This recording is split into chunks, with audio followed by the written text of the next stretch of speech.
Have you been curious about the new Vandoren BD2 mouthpiece? Is this new mouthpiece a replacement for Vandoren's other close mouthpiece offerings like the M13, M13 Lyre, and M15? My name is John Kurikawa, and it's great to be back.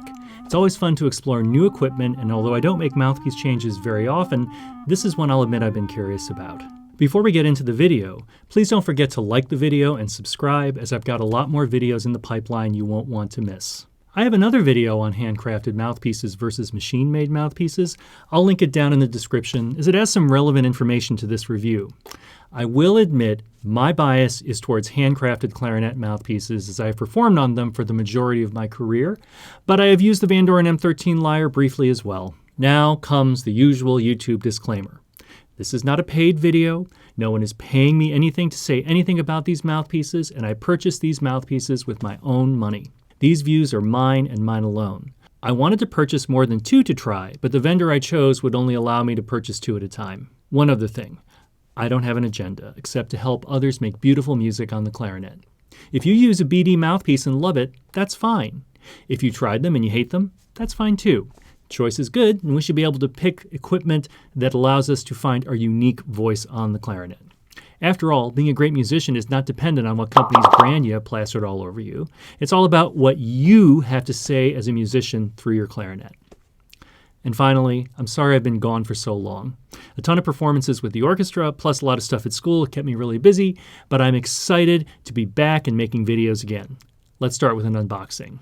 The BD2 is the standard Vandoren BD blank, but with a much closer tip opening, 1.02 millimeters, and a medium long facing length.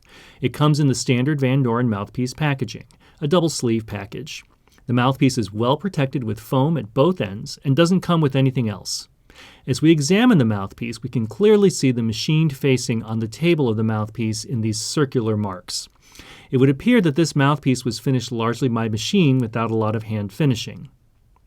Although it may be hard to see in these pictures, the fine lines in the baffle suggest the baffle was finished by CNC machine, as it has a similar appearance to a D'Addario Reserve, which was also finished by a CNC machine. As you can see, this baffle is very concave with a deep convex scoop. This is a very different design from Vandoren's other mouthpieces. Looking at the baffle of an M13 on the left, you can see that the BD mouthpiece's baffle on the right is much more scooped out and deeper. The BD2 is also much more scooped out than a typical D'Addario Reserve X0 as seen on the left.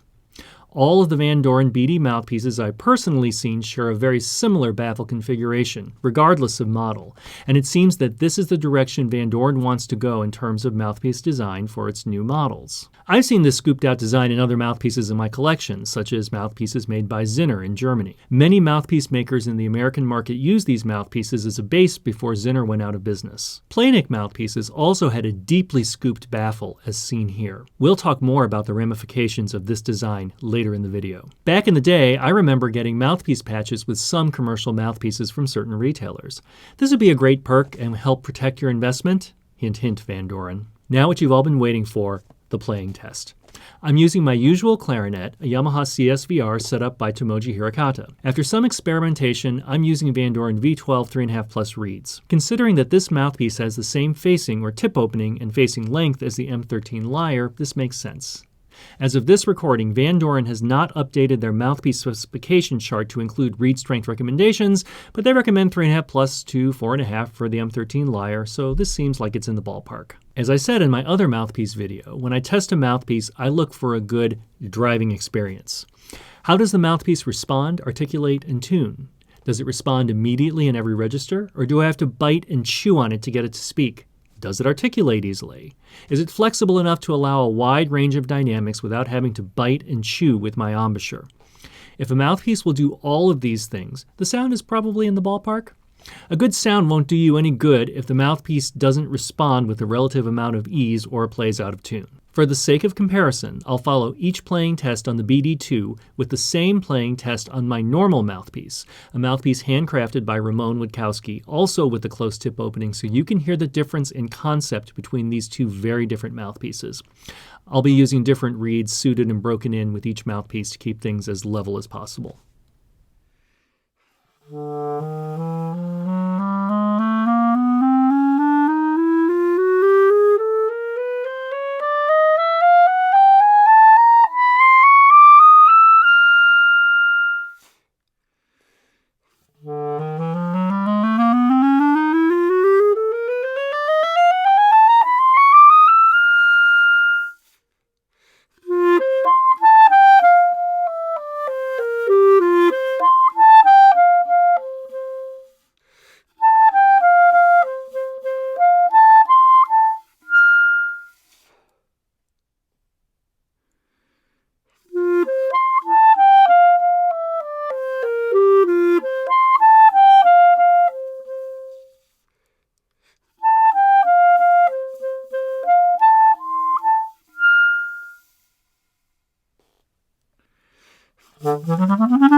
So how do I feel about this mouthpiece?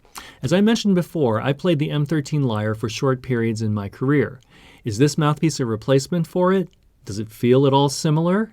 In a word, no. I have always preferred close-facing mouthpieces because they allow you to use reeds with a little more wood in them, and for me, provide much more immediate response and ease of articulation.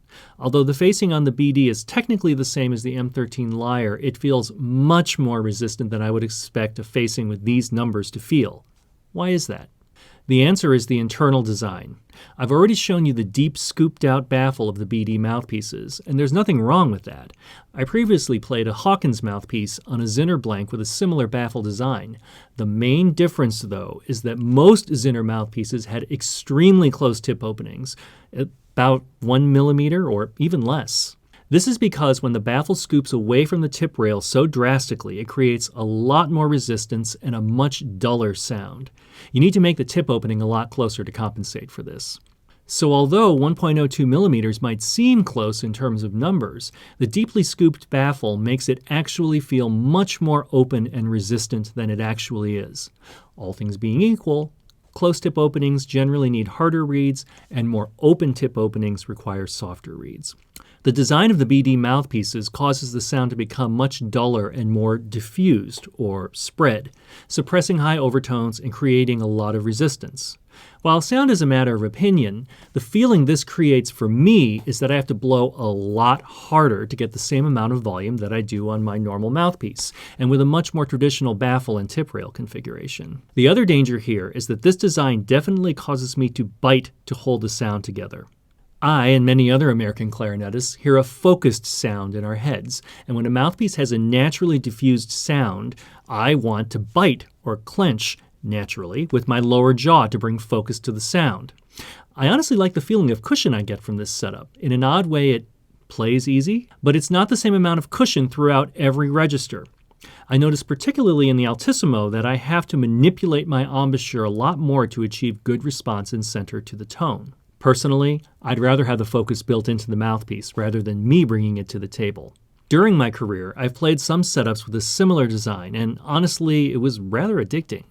I craved more and more resistance, using harder and harder reeds and more lower jaw pressure to achieve what I thought was a large sound, only to have the conductor signaling at me to play louder. Even though I thought I heard a large sound close up, it clearly wasn't making it out into the concert hall. When I started to experience pain in my lower jaw, as well as shooting pains in my right arm from straining so much, I decided that things had to change. I moved to a more traditional setup, and all of my physical problems related to the clarinet were solved. It wasn't easy, but it was well worth it. I also noticed that when I moved to a more focused mouthpiece and medium strength reed, that I projected with a lot more ease, and that I didn't have to bite or force to do so. Altissimo response became much more predictable, and my endurance skyrocketed. As a teacher, I can attest to the fact that when a student comes to me and is addicted to a very resistant setup and using an extraordinary amount of jaw pressure or biting, it can be very difficult to break those habits. It can be a bit of a process to find balance in the setup and the player and establish good, healthy embouchure practices.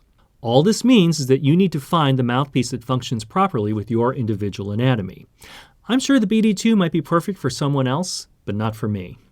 When I was growing up, every great clarinetist had their own distinct sound. Harold Wright on his old Shedville mouthpieces, Robert Marcellus with his Casper mouthpieces, Frank Cohen on Pine mouthpieces, David Schifrin on mouthpieces by James Pine and James Cantor, my own teacher Ron DeCant on his old Selmer mouthpieces, etc., etc. Each of these great players possesses beautiful sounds, unique to them and immediately recognizable. Additionally, they all found different equipment and ways to express their signature sounds in ways that were comfortable and appropriate to themselves and their way of playing. In this one person's opinion, mouthpieces shouldn't be a one-size-fits-all.